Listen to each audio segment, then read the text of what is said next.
welcome to my channel. My name is Otota George. This channel is about real estate, largely about real estate and agribusiness. Today's topic is about 9 businesses most likely to make you a millionaire in 2023. And these businesses will thrive well in Africa, Asia, and Caribbean. Number 1. The first business is restaurant business. And because people have to eat every day, this business, all you need to do is to have your target customers. If it could be local food or it could be fast foods. And it can either be a restaurant or a cafe. So this is a business which most people are going into because they know, because people have to eat, you safely, your business will most likely break even faster. And that is why most people are doing that.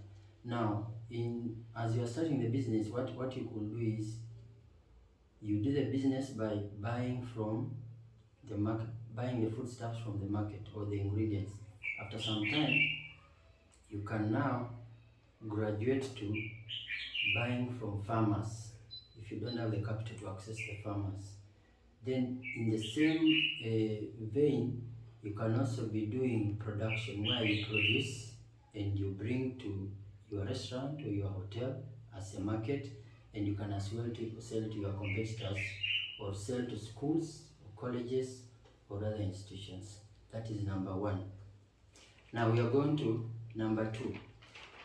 Now for number 2, the next business is being involved in Chinese or Indian food.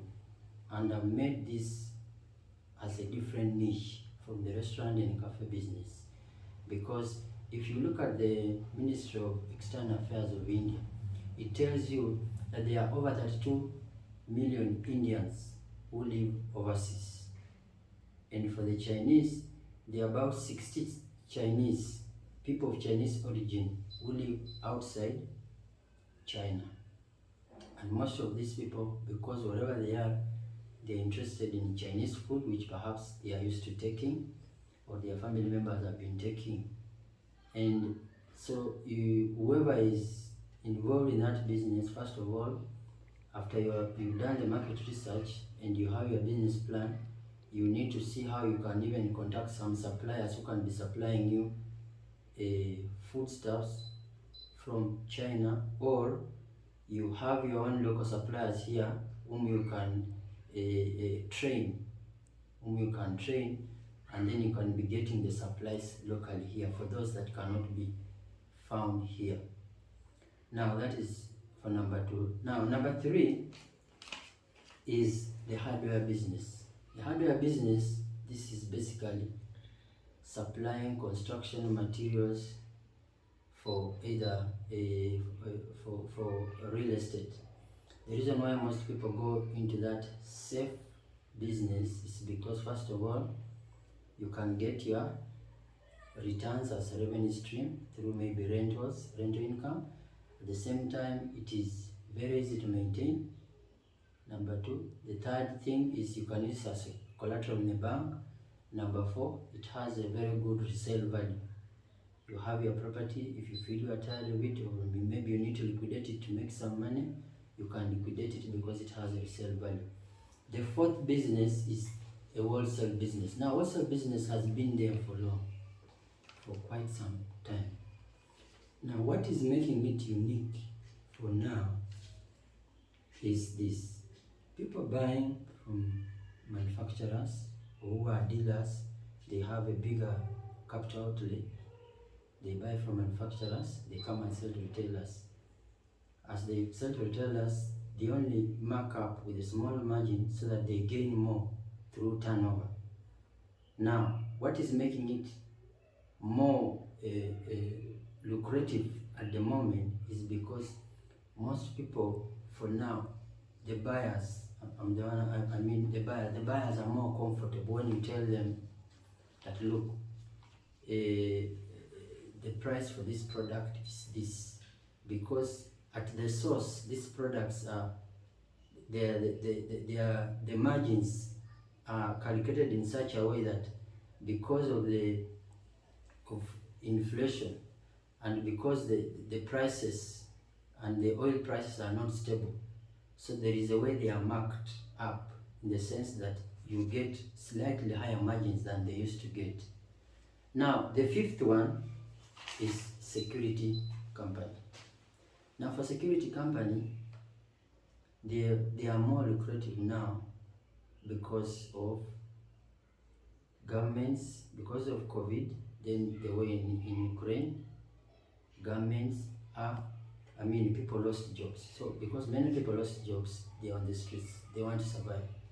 And what will be a reaction from government? Governments are broke, and I'm not particular on any government. Governments generally are broke. They can't put in more money in security than that like they used to do, because they also have many bills to pay. At the same time, they also had loans, some commercial loans, not necessarily concessional loans, where they were paying.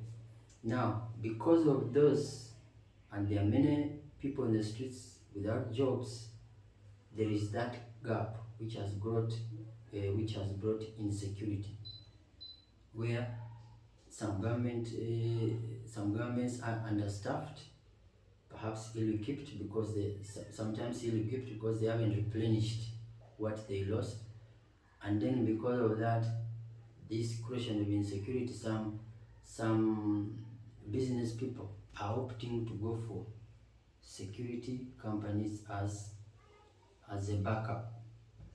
The reasoning is like, I would rather prevent than cure, because if I say I rely on government, whichever government for that matter, and the governments are broke at the moment, they don't have money. If I say I rely on them, by the time they come up to sort of take care of your security challenges, people will have broken into your businesses and you will have made losses. Then there is the sixth one, which is tax consultancy. For tax consultancy, this is a very lucrative business at the moment. Like I said, governments are broke, they are looking for money. So what are they doing? They are putting pressure on revenue authorities within those companies to get them money. Now, the revenue authorities are trying to get money from people who also are in COVID. They don't have money. They're also struggling.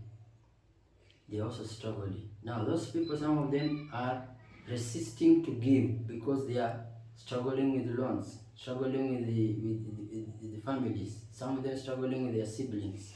So they are looking for somebody who can advise them. Like you say, if a suspect will be comfortable talking to his counsel, his lawyer, than talking to a prosecutor, than even talking to a police or to a court official, because he sees the lawyer as somebody closer to him whom he can confide in. It's the same. A businessman will be comfortable talking to the tax consultant if he's free with him and this tax consultant wins his trust, as opposed to interfacing with a revenue agency or a revenue authority, because he sees a revenue authority as an interrogator. For the tax consultant will be more wanting to help you how to fill the gaps, how to pay the taxes. But at the same time, the consultant will be advising you how to even avoid tax, because avoiding tax is illegal. Evading tax is what is illegal. Now, the revenue agency may not advise you how to avoid the tax. The consultant will advise how to avoid the tax. The revenue agency may be more interested in saying, how do I fish the tax from this one?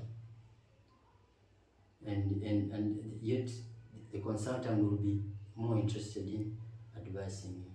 Thank you very much. I ask you to subscribe to this channel so that I can be able to bring you more on these topics. Thank you.